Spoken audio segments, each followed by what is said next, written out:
The content of this podcast is for informational purposes only and should not be considered medical advice. Always consult with a qualified healthcare professional for any health concerns. Take care of yourself out there.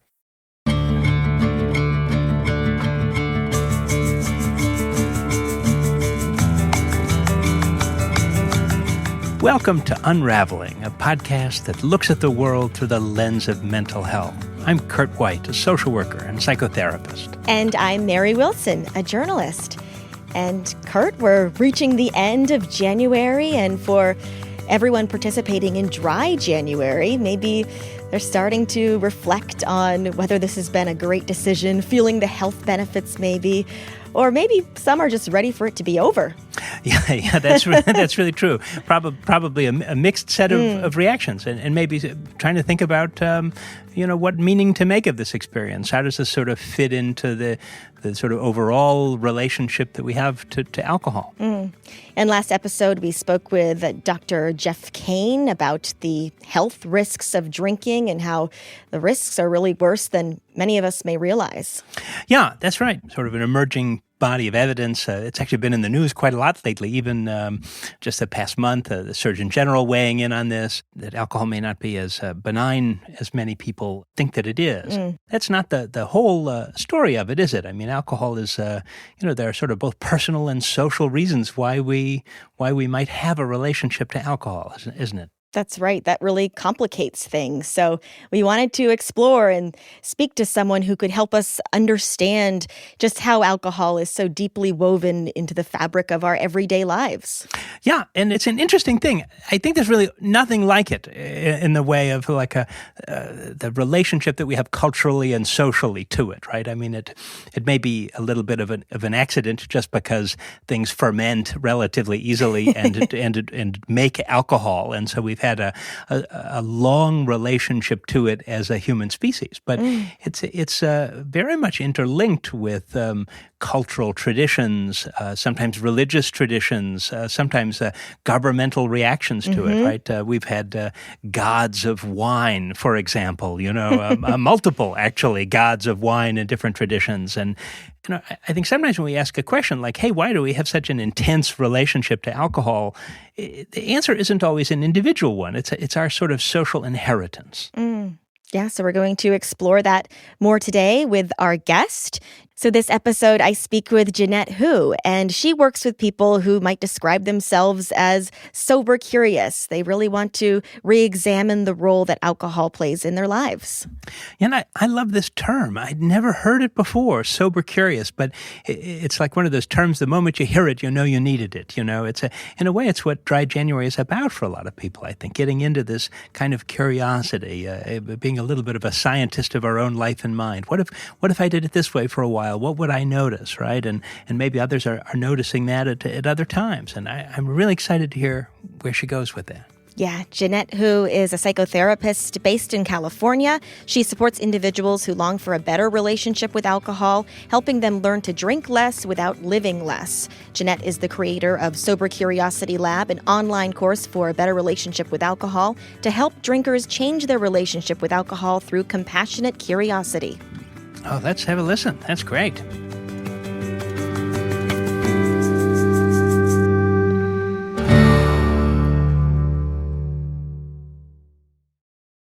Jeanette Hu, thank you so much for joining us here on Unravelling. Of course, it's my pleasure. It's an honor to be here. I'm so excited to talk to you about all things drinking culture. But first, let's talk a bit about what you do. And among other things, you describe yourself as a sober curiosity guide. So what does it mean to be sober curious? Yeah, for me, sober curiosity basically means to have an open mind about what sobriety is. I truly believe that limited alcohol consumption is an opportunity and a gift rather than a punishment where many people feel like it is. There's a lot of fun coming from drinking, as we know, like the short-term desired effect, the temporary buzzing, the feeling of relaxation, the silliness of lowered inhibition. But that are just one experience that life can offer. There's so much more out there. And when we choose to limit our alcohol consumption, we open up doors to have new experience that come from outside of drinking in this limited lifespan on earth. So for me, that is what sober curious means. So if you're sober curious, you're not necessarily battling addiction or in addiction recovery, but rather you're questioning the role that alcohol plays in your life. Yeah, I guess one of my goals is to change the narrative of recovery. Instead of seeing addiction or overconsumption of alcohol as a disease or a struggle, but more like a learned behavior that is not serving our life that much anymore. There are people I work with that is struggle more with alcohol dependency. There are people who just want to make a different lifestyle change. You think for some of the people you work with, it's just part of the societal norm, and maybe they're not even thinking about it or being mindful about the fact that they're drinking. It's just what people do. Yeah, there's a large number of people I work with is in that situation. Mm.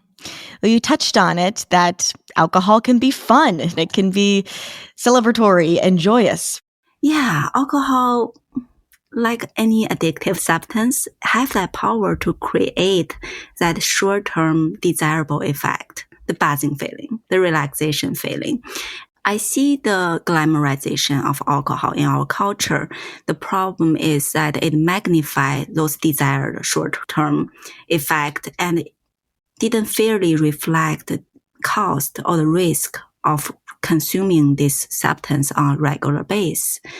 Alcohol, even though we often see it as a harmless substance that we can just use for fun, but it is actually an addictive substance. Alcohol is listed with cocaine, methamphetamine, opiates, and nicotine as one of the 5 most addictive substances. With all these substances, it does have the power to create that desired effect, the buzzing, the relaxation. But you see that desired effect is never truly cost-free. For example, the temporary feeling good feeling, that's because alcohol's stimulant effect that flood our brain with feeling good chemical, creating that sense of euphoria. To counteract that, our body would then restrict the natural production of feeling good chemical, leaving us end up feeling just mildly low or anxious for day, actually up to a week. That's how long it takes our body to process alcohol. So that is the subtle cost that is often not well known by us because it's so subtle, it's delayed. Similarly with the relaxation effect, that is actually alcohol's depressant effect that mimics relaxation. In response, our body then would counteract by release stimulant, including stress hormone like cortisol and adrenaline, leaving us physiologically stressed state for a day up to a week. So if a person is a regular drinker, even though we get that taste of seemingly being relaxed, but actually we are stressed our body. Mm. Is there a difference between drinking, for social reasons or drinking for taste? I mean, there's a whole industry of specialty cocktails, fine wines, other things that are associated with the taste of the alcohol. Alcohol is really a acquired taste that we don't born with that taste. But I ask all the people I work with, how was your first experience with alcohol? 99% of the time, they don't like the taste. I didn't like the taste. It tastes horrible. Our body knows it's good for us. And when we put a semi-poison in our body have a reaction. And I believe that our perception really can shape our experience. When we keep drinking that, or like the culture said that this is a fun taste, then eventually we learn and adopt to like that taste and believe we like that taste. But let me present you with this situation. My producer, Hans, started to really get into wine over the pandemic, and he and his wife would share a bottle on the weekends and pair it with dishes and, learn about the grapes that go into it and really savor the taste of wine. What would you say to Hans, who found this to be sort of a bonding experience, an opportunity to try and taste new things? That That sounds like quite a bonding experience. To learn something together, to savor something, to try to figure out the taste. It sounds like a really good thing to do together with your partner. I think the important part is not to cut alcohol out of our life, but to become an informed consumer of what is the benefit. Because we were talking about, it's true, there is a short-term desired thing, like the buzzing, the relaxation, even the bonding, the facilitation of bonding. But also to know exactly what is the cost and what is the risk, and making an informed choice of, is this something that I want to do? Consider there is a subtle cost, there's always a cost, and there is a risk. Mm. And it sounds like you really help people sort of challenge these beliefs that we all have about alcohol. What role does therapy play in helping people question and revise these beliefs? As I'm talking today in this role, I actually see myself more as an educator than a therapist. And my goal is to providing information so that people can become a more informed consumer, know exactly what they are getting in, what is the benefit, what is the cost, and letting the people making their own choice.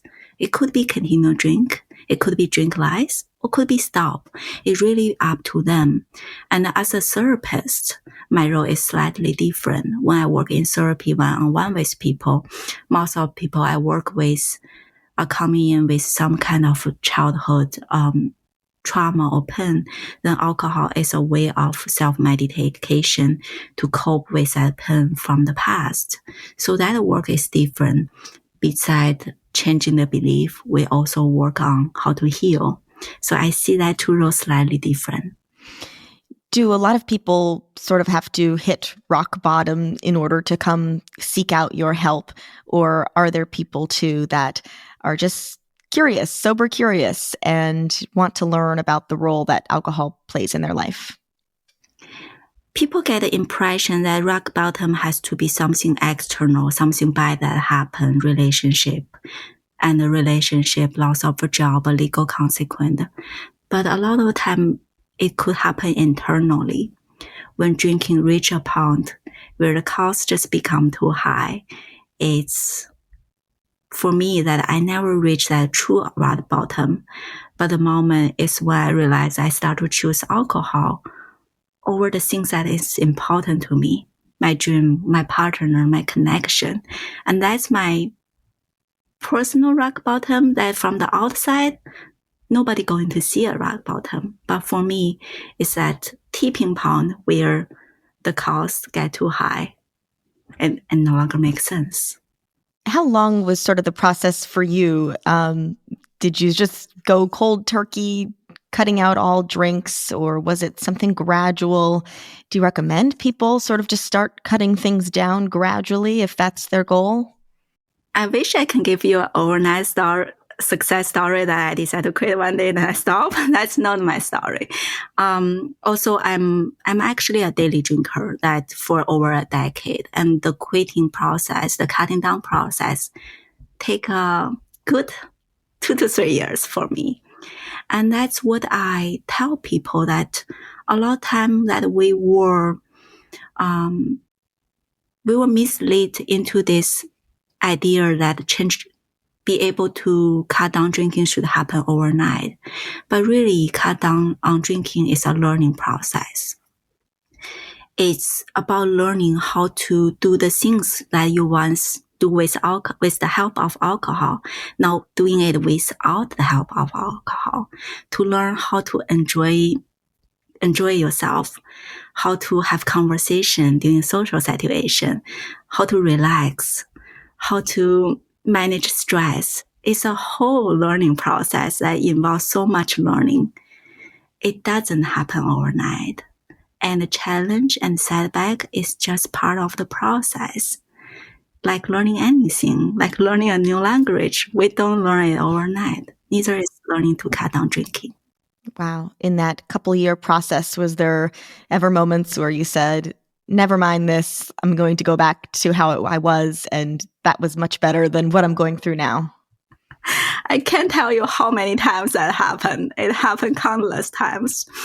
Whenever we are trying to make such a major lifestyle change, stepping out of our comfort zone, that doubt, that ambivalent, that feeling of, oh my God, this doesn't worth it, I'm just going to go back, it's just part of the process. It's natural to feel that way. If a person don't feel that way at all, I would be, wow, interesting. But something kept you going and kept you on the path where you are today. Something kept me going. I go back to what I was saying earlier, finding that thing that truly matters to you. What matters to you that may give you life meaning, that is so worth having, that worth you to go out of your comfort zone, overcome all the challenge and setback and still going. To find that thing is the key. Because sobriety, abstinence, they are not that thing. The thing is unique for every one of us. That's the reason why we want to cut down.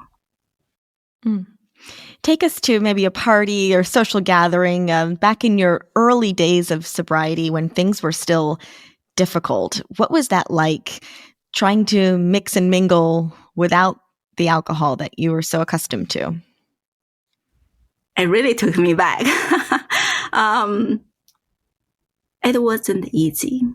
And if I were completely honest, it's still not easy. I'm someone who is on the shyer end, who have quite a bit of social anxiety, and alcohol was really helpful for me to numb away that anxiety.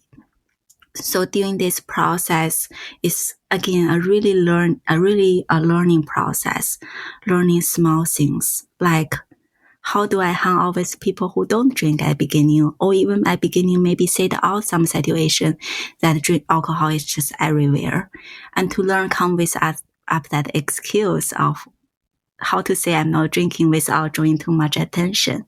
Then eventually learn that, having a drink in my hand, having a signature mocktail really helps. And some helpful tip is to plan ahead of the time. Like knowing that this situation is going to be challenged, it's new, it's challenging, then come up with ways to help make it easier, finding a buddy, having an exit plan, leave early if it's too much. So it's all those small things that I learned through my mistake of what didn't work. It's really a process. And you must have had to relearn ways to sort of wind down too, because I know it's a familiar trope of, you get home from work, it's been a long day, and it's time for a drink to unwind and, relax. Mm-hmm. Yeah, it's a learning process. It takes quite a while to figure out what is a way that I need to feel relaxed, to recharge, that nothing works as fast, as effective as alcohol. Alcohol is just like a switch. It's mimic relaxation. It's not a real relaxation, but in the moment, it can feel so so effective and work so well. And nothing in real life work as quick as it is, because realization, it takes time for our body, our mind to relax. So it does take a bit of practice to get used to earning or working for that relaxation a little bit. If someone listening maybe doesn't see themselves as a problem drinker, but they do, drink socially, or when they get home from work, they have a drink, would you challenge them to maybe challenge their own beliefs about alcohol? And what would a first step be? I would not challenge them. I would invite them. I would invite them to ask, what alcohol do for you? And what you drink, again, the same question, what do you really want? And does alcohol bring you closer to that thing? There's no right or wrong answer, because we want different things. And yeah, I would invite people to examine. An invitation. Very nice. And do you ever envision maybe a culture in the future where alcohol is no longer viewed as the primary tool to manage stress and celebrate joyous events and weather life's challenges? It's a twofold answer. I do envision a time where that we are more informed about alcohol as a substance, because that glamorization of alcohol combined with alcohol's addictive nature together is quite a harmful, dangerous combo. It creates a lot of unnecessary suffering, the using without cautious, the blaming placed on the people who lose control by regularly consuming addictive substance, which is a natural result that people may lose control, and the suffering coming from try to break free in this culture where the blame is placed on people and trying to fight against the social norm. There's a lot of unnecessary suffering created by this combination. The world that I want to live in is not a world that without alcohol, but a world that we don't need alcohol that much. Like I see drinking or overconsumption of alcohol really as a symptom rather than the problem in itself, both in my work with individual level or on a societal level. That I don't know whether the audience or you have heard about that experiment of Red Park. So I guess it's in the in the 50s or 40s or 50s, there was an experiment done about addictive substance where rats were put into the single confined cage with just cocaine, and they learn all the rats get addicted to that substance and they will use until they die. So they conclude, boy, this substance is so dangerous, everybody going to get hooked. Then later in the 60s, another researcher come in and look at that experiment and think something doesn't look quite right. So he reproduced this experiment and put the rat in a cage with the cocaine or addictive substance and create this whole rat park where the rat have friends, the rat have like toy to play, have yummy food to eat. It's just a rat heaven. Then surprisingly, most of the rats didn't choose this addictive substance. They prefer water and their rat companions. So that when we, as a society, we become overly relying on a quick fix because there's something else going on, that there's too much suffering, isolation, losing touch with ourselves, with people around us, with the environment. So I would love to live in a world where we found our way back to that connection, so we don't need this substance to fill the void. Beautiful. Jeanette, thank you so much for sharing your personal story and for your expertise. Thanks so much for being on the podcast. You're very welcome. It's such a pleasure to be here. Thank you.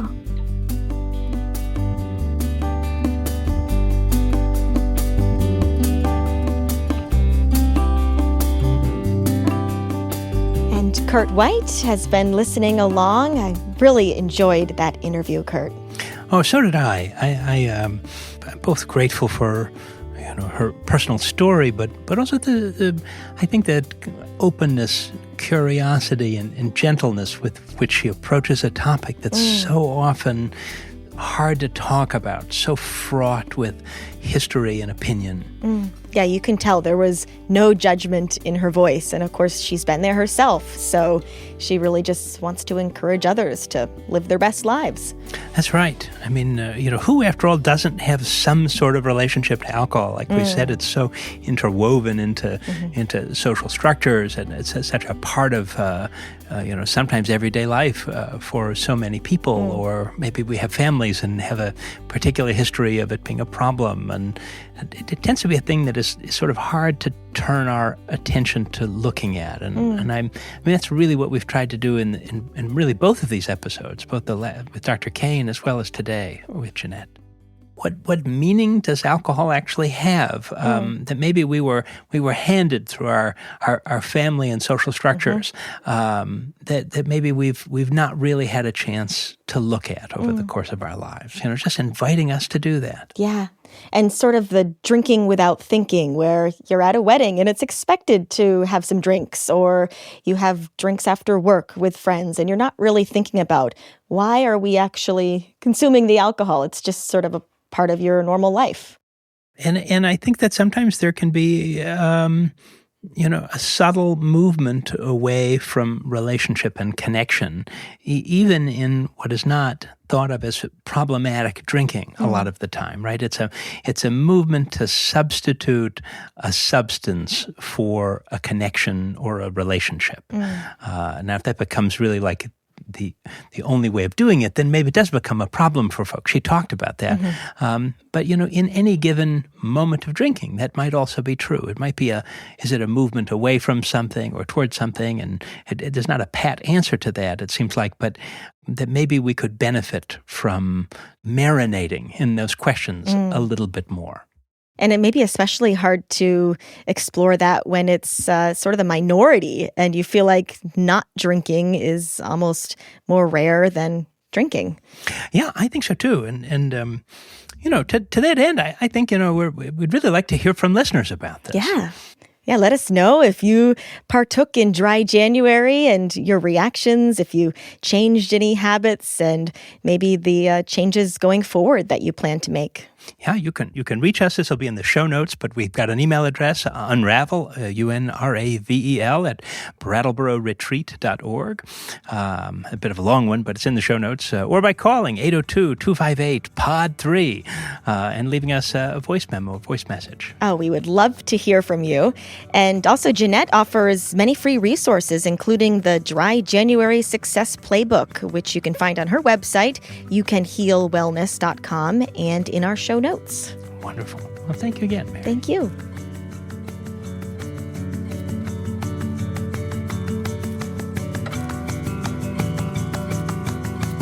Unravelling is brought to you by Brattleboro Retreat and is produced by Charts and Leisure. Find us on social media by searching Brattleboro Retreat.